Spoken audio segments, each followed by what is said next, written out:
to that record, the 5-2 Miami Dolphins in Miami this time. House of horrors it is. They're hoping to change their luck and snap another winning streak. Now, Josh Allen was 4-0 going into last week's matchup, just in their most recent games. But Tua Tagovailoa, in his career, 5-0 against the Patriots. They're going to try to put an end to that. And to see what their chances are, see what we could expect from a schematic standpoint, from a player standpoint, I enlisted the help of one of my favorite people covering the Dolphins, host of Locked On Dolphins, grinding the tape himself, Kyle Krabs. Kyle, how are you doing, brother?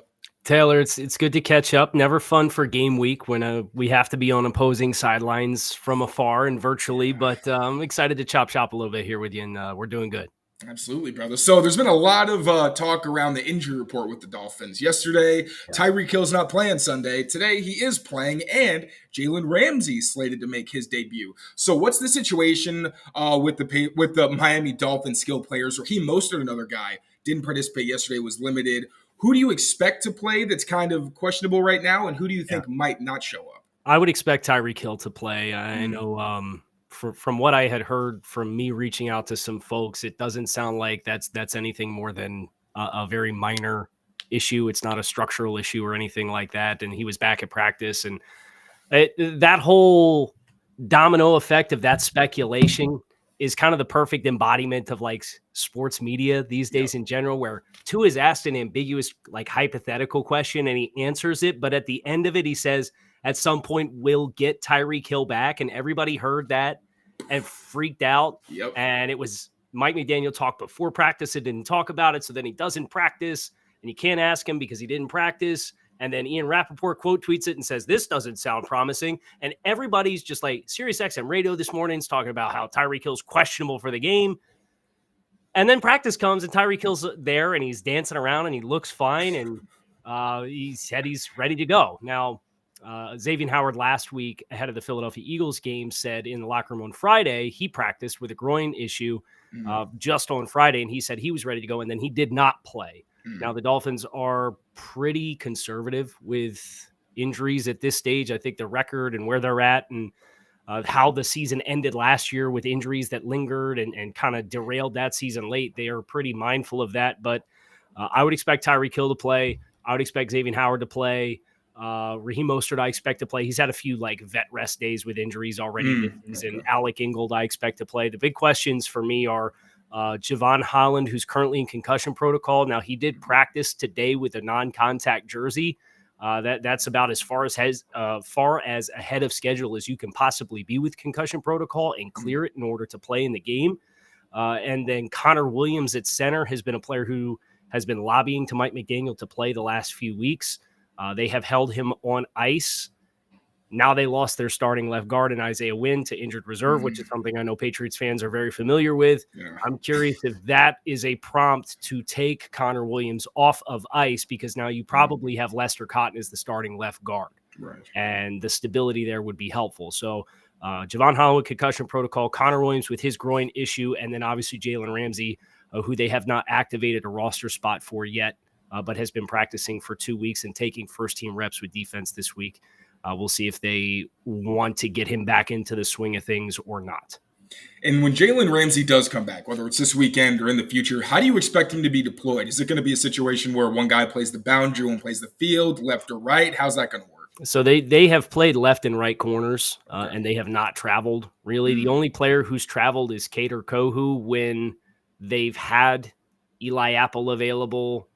They put Eli Apple on the boundary, and then Kader would play the nickel. And then if there's only two corners and they're in base personnel, Kader would be the other outside corner. So they would just kick Kader inside.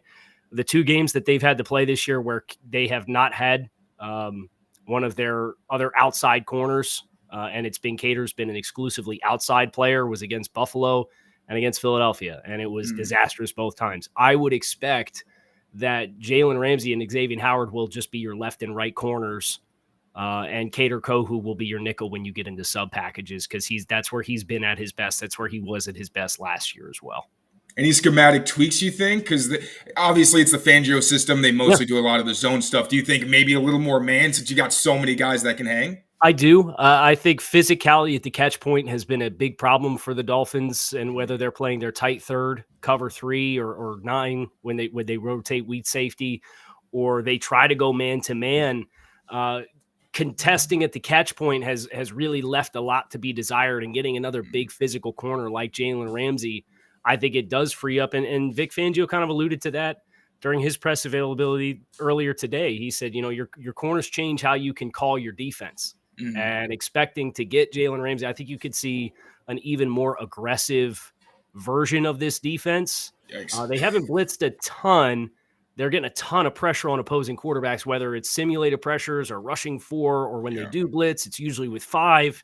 But I think from a coverage perspective, tightening and taking a little bit of out of the air and cushion earlier in the snap and in the pre-snap, I think is where you may see some adjustments once Ramsey comes back.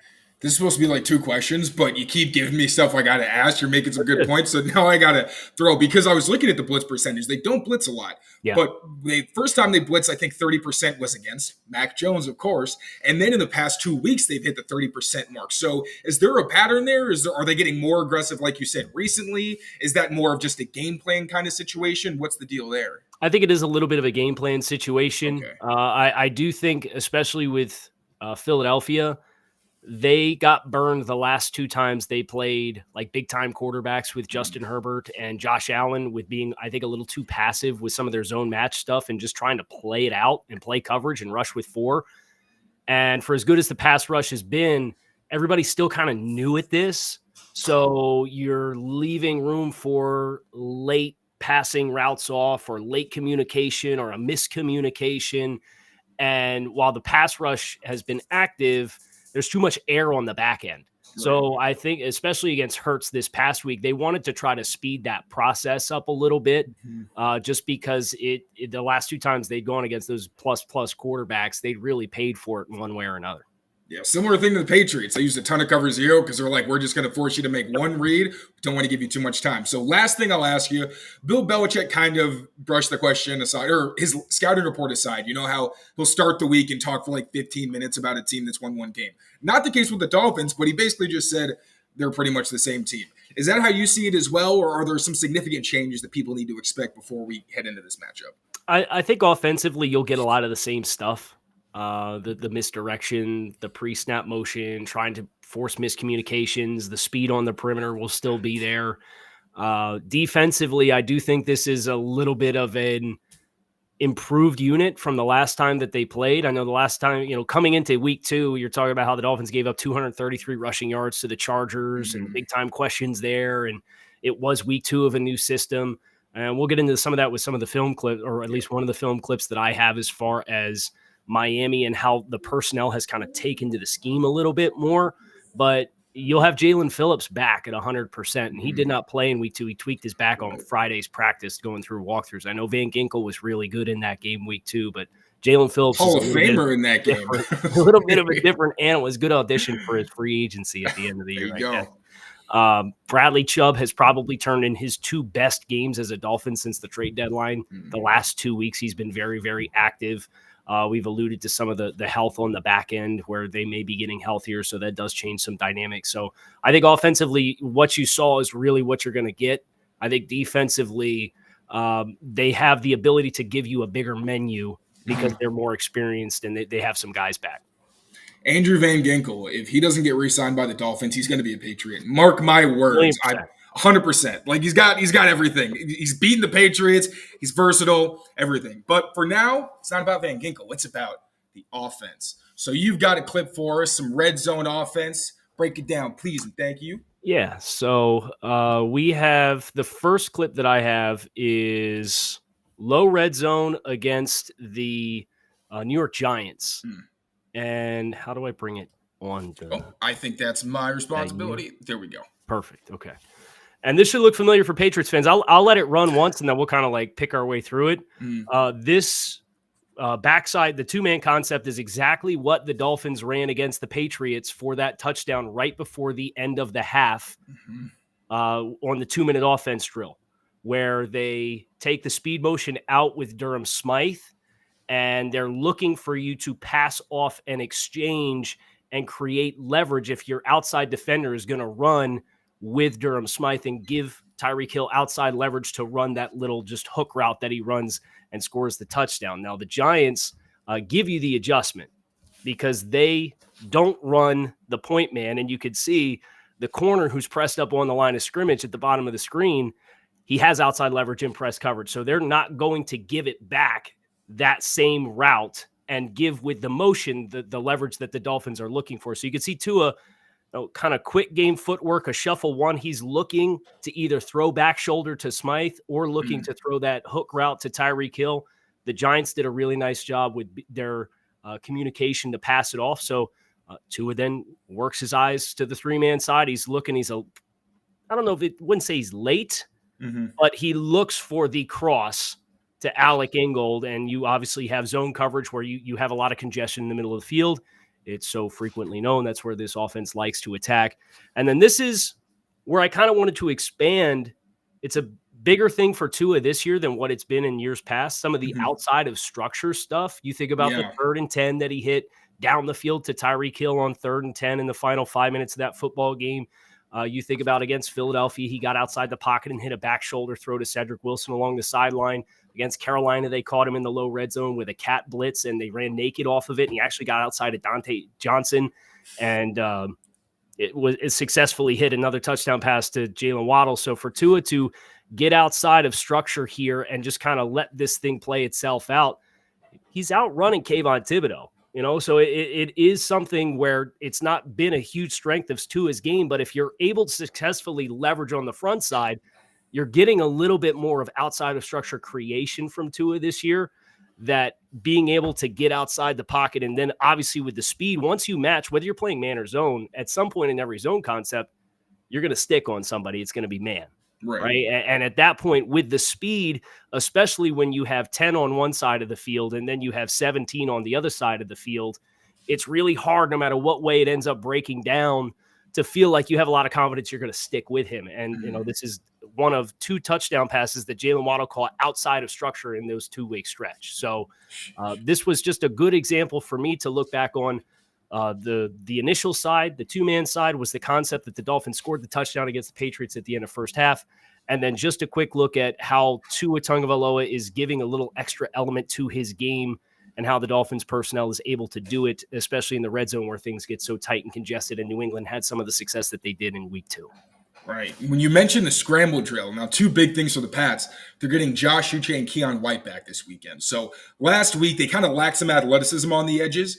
Didn't kill them. They had Anthony Jennings, who's pretty good at keeping his discipline, but like Dietrich Wise, if you get an opportunity where Tua can get outside the pocket, he's a bigger guy, you might lose that edge. There were some examples that we saw last week from Josh Allen and the Buffalo Bills when it comes to the scramble, especially because going into that game, I'm telling you, I was terrified.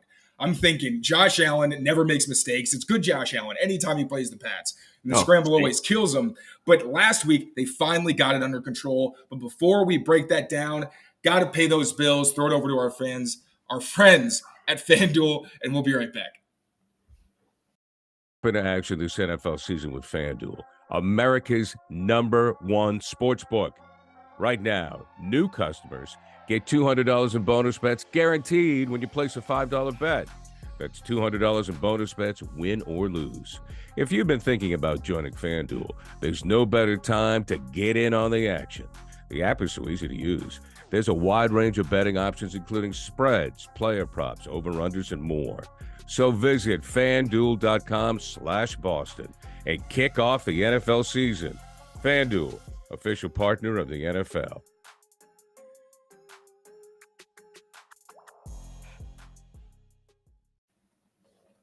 All right, so I was combing through the tape to see if I could find another example of somebody using that. Do the Dolphins call it cheat motion, or is that just what I've seen it called on Twitter? That's what it has been kind of through the grapevine alluded to. I don't believe that's what Miami calls it, though. Okay, they can't be that obvious with it, right? No, I think that one came from Shanahan in the post game, and he said when they added it to theirs, they called it cheat because it felt like cheating with the speed that Tyreek has. It makes perfect sense. And I don't know what the Bills called it, but they tried it. I started backwards. I should have just looked at the Bills game, but I went to the beginning of the season, tried to find an example of somebody using it, got back to the Bills game, and lo and behold, they actually did try it. So I'm going to run this through real quick, see if everybody can see.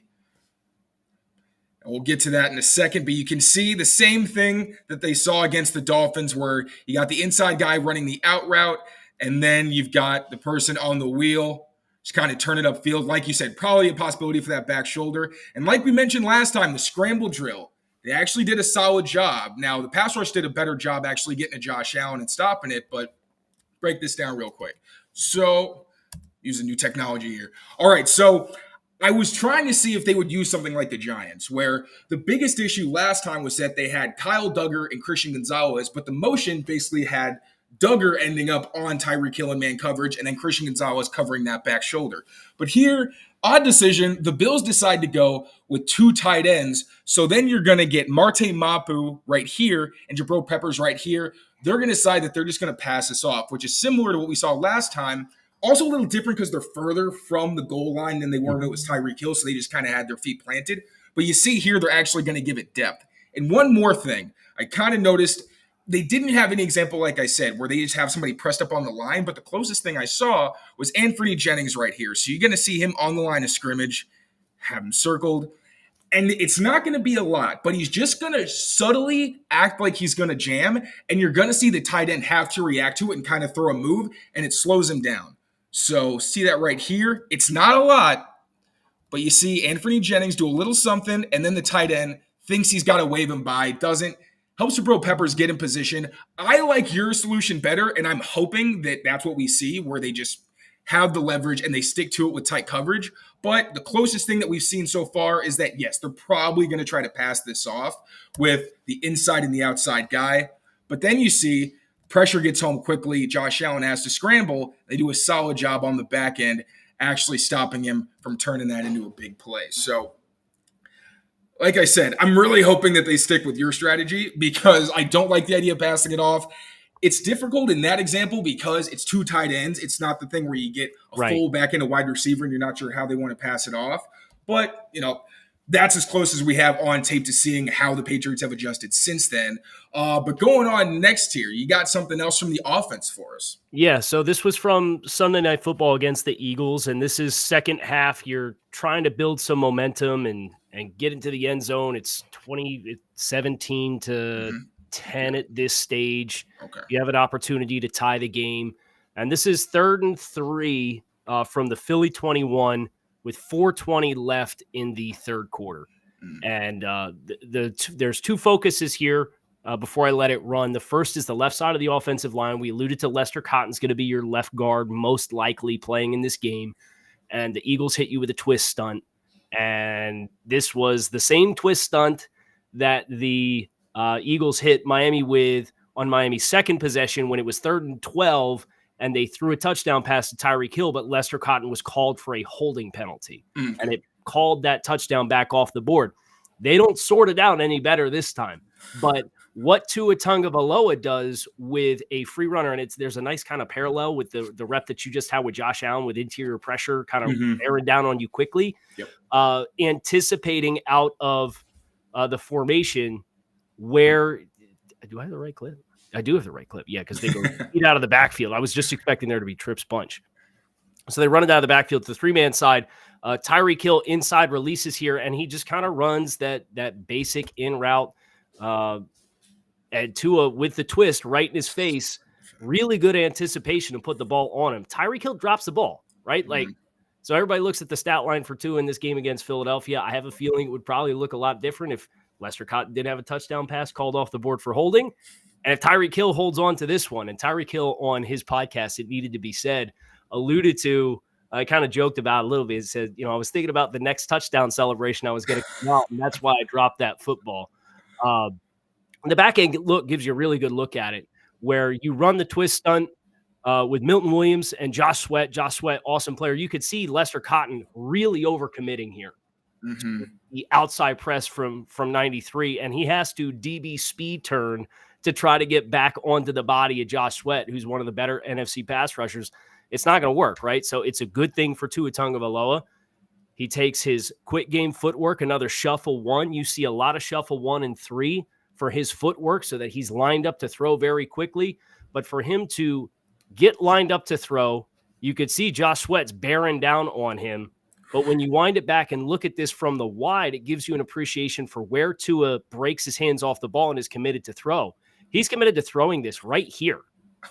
with where Tyreek Hill's in his stem, right? So this is when you zone Miami, the challenges of why zone coverage, if you're going to play cover 2 like the Eagles are right here, there's so much space because of a vertical lift element and the challenges that presents for your second level of your defense. And the New England Patriots did some things different in week 2, like they ran the kind of the Big 12 3 safety structure to close the middle of the field and be able to attack from depth. And if New England wants to do that, that's great. But the challenge then is, especially when you're getting down into the red zone, how do you combat the Dolphins' ability to run the ball with the success that they've had this season?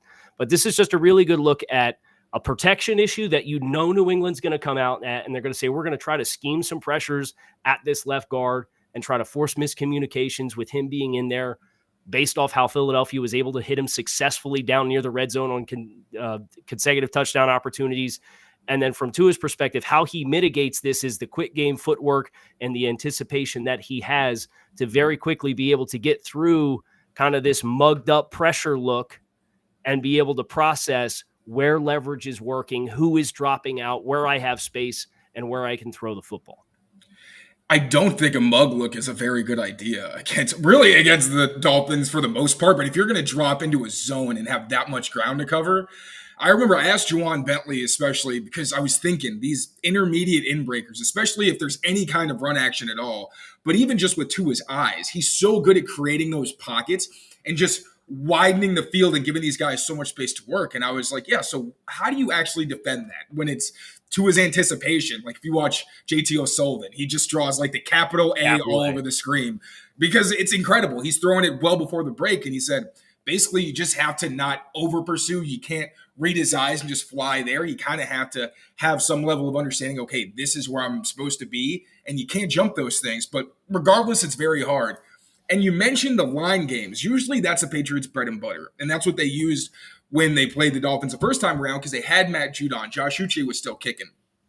But one thing I've noticed recently, Josh Uche and Keon White are their best athletes right now since Judon went down. Neither one of those guys has had multiple pressures in a game. And you're seeing the chemistry in a lot of those line games hasn't been as good. And the pass rush suffered because of it. Guys had a lot of time.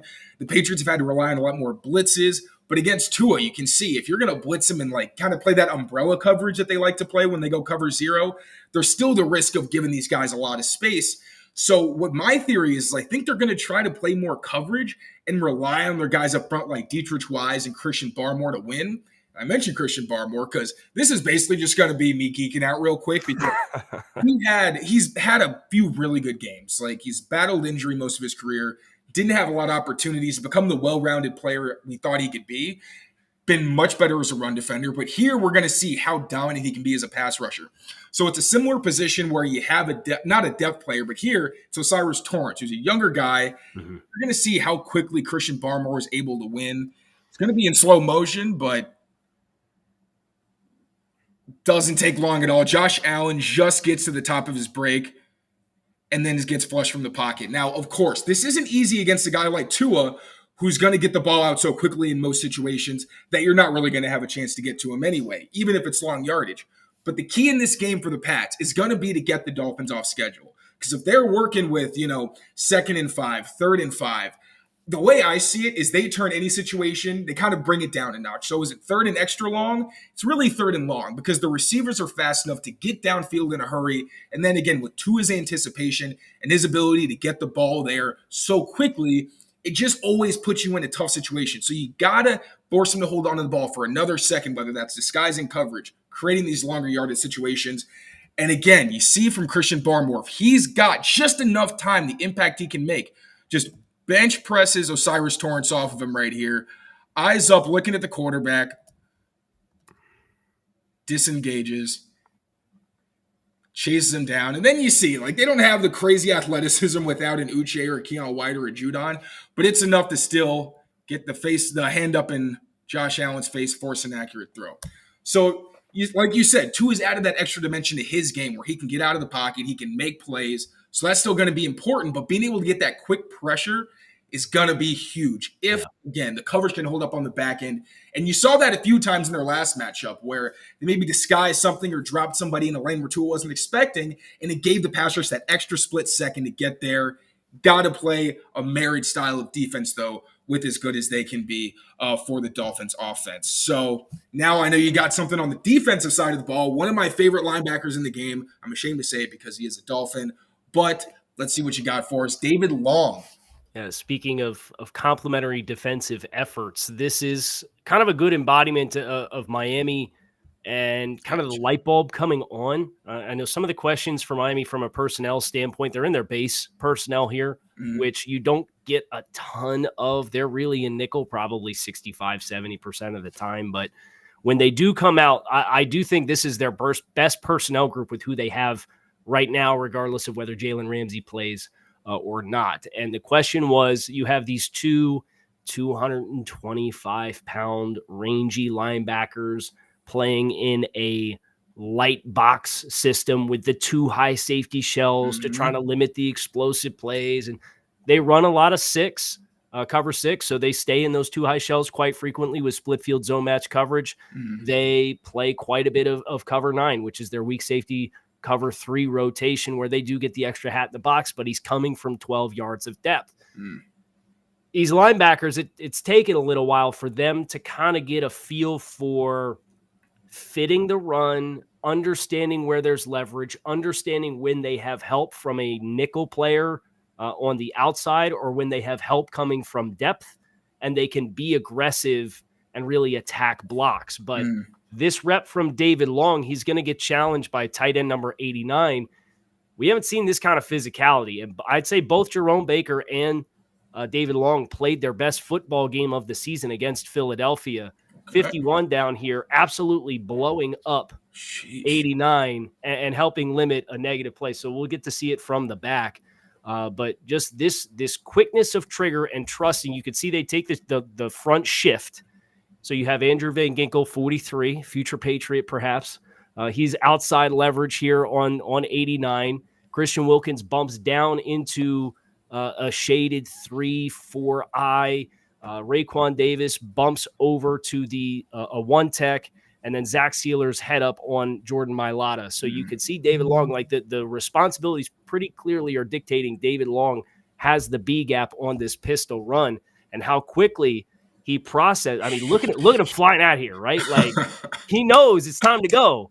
And out of the pistol formation, Hurts with his back to the defense, how quickly he just blows this run up. If this is week 2 or if this is week 3, you're stuck on that block and that running back is getting out onto the hash and he's getting north. And the Dolphins got gouged in the first month of the season by several runs that hit north and south. Yeah. And being able to blow this up, you can just see how much flow you get from the rest of the defensive front, where everybody's blocking down. You got split flow inside zone where Swift's kind of looking to bounce it back because Kelsey loses to Raekwon Davis here with his head peeking through into the A-gap.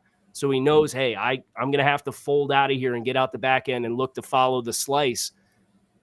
If 89 fits this up well, you can see that Swift is going to have a lane to slice up through here if 89 is able to hold his ground and fit this block. But because he understands the leverage of the run and he understands his gap responsibility and he's aggressive and assertive doing it, he's able to really dictate terms and help get a really nice challenge at the line of scrimmage for limiting a 2-yard gain. Miami didn't really have this kind of action from the linebackers early on. Years past, they had to rely on Elandon Roberts, another former Patriot, to be a really physical presence as the thump linebacker. Yep. They don't got a thump linebacker 240, 245 pounds anymore. But if you're going to process and get after it like this, you also probably don't need one. Yeah. And that's going to be a big key for this one. Like the past couple weeks, the Patriots have played more of that fast-flowing style of defense where you got to do something to slow them down. You're very familiar with the Buffalo Bills. Like they're flying downhill, even with Matt Milano. Very fast defense. I got something queued up that I think will help out a little bit from a Patriots perspective. But really quick, before we get to that, let's pay the bills once again. Last one of the day, I promise. And send it over to our friends at Factor. With the NFL season officially underway, it's been pretty tough finding time to cook for myself and my family and even tougher making meals that both taste good and don't destroy my body. Thankfully, our friends at Factor provide ready-to-eat meal kits that are not only chef-prepared, but also dietitian approved and delivered straight to your door. Now, I don't know about you, but I don't know any chefs or any dietitians, so this has been a huge help for me on a daily basis. These save me a ton of money. I don't have to go to the grocery store to get ingredients, and most importantly, they taste fantastic. Additionally, they save me a desperate trip to the nearest fast food place when I have completely forgotten to cook myself dinner. Head to factormeals.com/PatsDaily50 and use code PatsDaily50 to get 50% off. That's code PatsDaily50 at factormeals.com/PatsDaily50 to get 50% off. All right, so as I mentioned, the Patriots the past couple weeks have been playing some fast defenses in the way that they've been able to kind of slow them down like a David Long, where you don't want these guys feeling comfortable just getting downhill. They're incorporating a little bit more misdirection, more motion, and then pairing that with their downhill run scheme just so they can force people to wait an extra tick before they get downhill and then be able to get those physical guys on the line of scrimmage up to the second level. So use this example right here. Now, when they played the Raiders, they started using more jet motion and things like that we're not really accustomed to seeing the Patriots use a ton. But in addition to that, they threw in misdirection where they started giving, a jet sweep and then a reverse to somebody like a Kendrick Bourne. And this was on the first run for Ramondre Stevenson in the game. You're going to see this is a formation where if you have a player who's an alert where, all right, you're thinking they might be on a reverse, this kind of formation is going to scream that out to you. So you're going to get the run. I'll play it. Oh, no.